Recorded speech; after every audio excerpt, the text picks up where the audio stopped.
After the success of the cockroach Janata Party, there's a new social media movement in town, E20 Janta Party. For CJP, the target was Dharmendra Pradhan, who finally resigned as the education minister.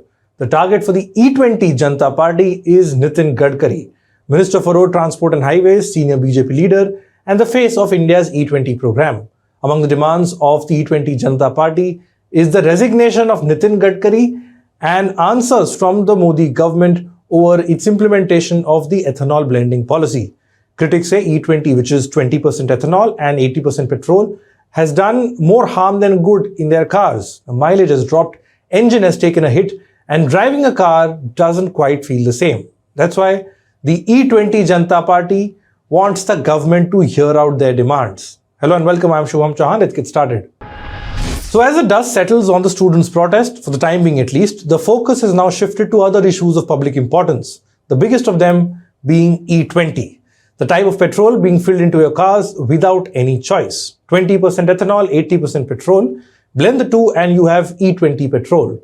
Its proponents, including the government, say this E20 reduces the cost of India's crude oil imports, reduces carbon emission and supports India's agriculture by using sugarcane and corn. In India, E20 petrol became compulsory at all petrol pumps starting the 1st of April 2026. In other words, you had no choice. You go to the petrol pump and ethanol blended petrol is what you get. For the last few months, several car owners saw the ramifications of E20. It was damaging their cars. Their mileage had dropped significantly and they had nowhere to go and get their grievances addressed. The E20 Janta Party is a result of that frustration that has kicked into car owners now. In CJP's case, angry youngsters came together to demand accountability from the education minister over NEET paper leaks. The E20 Janta Party is demanding answers from Nitin Gadkari and the Modi government. The same Nitin Gadkari who had this to say about E20. 60% ethanol, 40% बिजली, उसका अगर average पकड़ा जाएगा तो 15 रुपए litre petrol का भाव होगा, जनता का भला होगा, किसान ऊर्जा दाता बनेगा, देश का प्रदूषण कम होगा. Now, just to clarify, the E20 program is implemented by the Petroleum Ministry, which is being headed by Hardeep Singh Puri. So why is everyone going after Nitin Gadkari? You see, Union Minister Nitin Gadkari's family members, including his sons Nikhil and Sarang, run sugar and ethanol associated companies. This, coupled with the fact that Nitin Gadkari has vociferously gone everywhere and spoken about the fact that E20 is the future, ethanol is the future, in its entirety, this is being seen as a conflict of interest. Gadkari on his part has dismissed all such charges. He said these allegations are politically motivated and the criticism for E20 comes from a petroleum lobby. Now, if we look at the E20 Janta Party, the newest social media campaign, its Instagram page has crossed over 3 lakh followers within a few days. And there are in fact 2 accounts with the same name, the E20 Janta Party on X.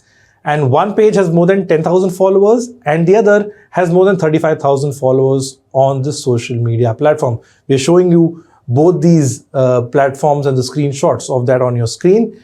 As of now, we don't know who is running these pages. But following the CJP template, the E20 Janta Party is posting creative content on social media, trying to reach out to as many people as possible. In a lengthy post on X, one of the accounts of the E20 Janta Party clarified what this campaign is all about.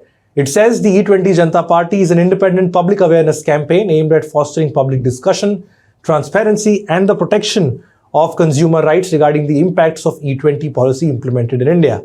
They've clarified that they are not part of any political party. Its objectives are transparent and fact-based discussion on the E20 policy, protection of vehicle owners' interests, providing consumers with clear information and options about fuel, independent scientific studies to be made public, fair review if any policy imposes an additional financial burden on consumers. As for their demands, there are total 5 of them. First is options for consumers. The E20 Janta Party says wherever possible, options with lower ethanol blends with E20 or ethanol-free petrol should be made available. Second, independent scientific studies on the engine, mileage, maintenance costs, and long-term effects of E20 should be conducted by independent institutions and be made public. Third is transparency, meaning it should be clearly stated at every petrol pump how much ethanol is being blended in the available fuel. Fourth is safety for vehicle owners. That is, if any vehicle manufacturer has not recommended E20 for a particular model, consumers should be clearly informed. And last is public dialogue. Open discussion should be held with the government, automobile industry, scientists, farmer organizations, and consumer organizations. Now, if there is one thing that CJP taught the country, is the power of social media and how to not discount any online campaign. CJP started off as satire, became a full-fledged online campaign, then translated successfully into an on-ground protest, kept the pressure on the government, and eventually got their demands fulfilled. In fact, as celebrations erupted at Jantar Mantar and other parts of the country following Dharmendra Pradhan's resignation, many asked the question, who is next in the Modi government? Several posters, banners, and comments by youngsters pointed to Nitin Gadkari. A story by Snehal Mutta for the Hindu Today elaborates on this point. Youngsters have slammed the government over the E20 policy, saying it harms people's cars, their pockets, and that after a brief break, they will come for Nitin Gadkari's resignation. In fact, even Shiv Sena UBT chief Uddhav Thackeray on Sunday said that after Dharmendra Pradhan, Gadkari could be next. And the anger is palpable, it's visible. The Delhi Taxi and Tourist Transporters and Tour Operators Association have announced a march to Parliament on the 4th of August. Along with E20, taxi operators, tourist vehicle owners, and other commercial vehicle operators are expected to participate in the protest against mandatory installation of GPS tracking devices and panic buttons in commercial vehicles. This march will be led by their president, Sanjay Samrat. A few weeks back, entrepreneur and television personality Tehseen Poonawalla, under the banner Team Bharat, led a protest at Jantar Mantar against the E20 policy and its rushed implementation. Poonawalla has said that he will continue to ask questions and demand accountability from this government. Meanwhile, Aam Aadmi Party chief Arvind Kejriwal has also joined the bandwagon in demanding answers from the Modi government on E20. Kejriwal announced today that the party will hold a national town hall against E20 on the 1st of August to bring all stakeholders and experts on a single platform to raise the issue. Kejriwal said thousands are expected to participate in this town hall. Now, the Modi government on its part has maintained that there is no evidence of widespread problems associated with ethanol blended fuel. The government says that while the mileage being impacted is minimal, it is not as big as some people are claiming. That is what the government has said. In fact, Minister of State for Petroleum Suresh Gopi told Parliament last week that the government had not received widespread, substantiated complaints on ethanol blended petrol affecting vehicle performance. Now, in fact, while we are recording this video, the Bombay High Court has given relief to Nitin Gadkari in this E20 controversy. It has allowed the Union Transport Minister to sue Meta, X, Google, among others, over allegedly defamatory AI-generated deepfake videos and fake digital content linking him to the E20 row. The suit seeks the removal of any and every defamatory content which associates Nitin Gadkari with the E20 controversy. Justice Abhay Ahuja allowed Nitin Gadkari to institute the suit in the Bombay High Court.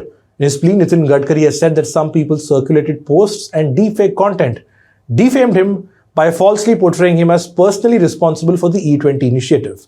The suit calls these allegations false and says this is being done to create a misleading impression that Nitin Gadkari has misused his public office for private gain, and this has caused irreparable harm to his reputation. The Bombay High Court said it will hear Nitin Gadkari's application for an interim relief at a later date. That's all we have for this report. Thanks for watching.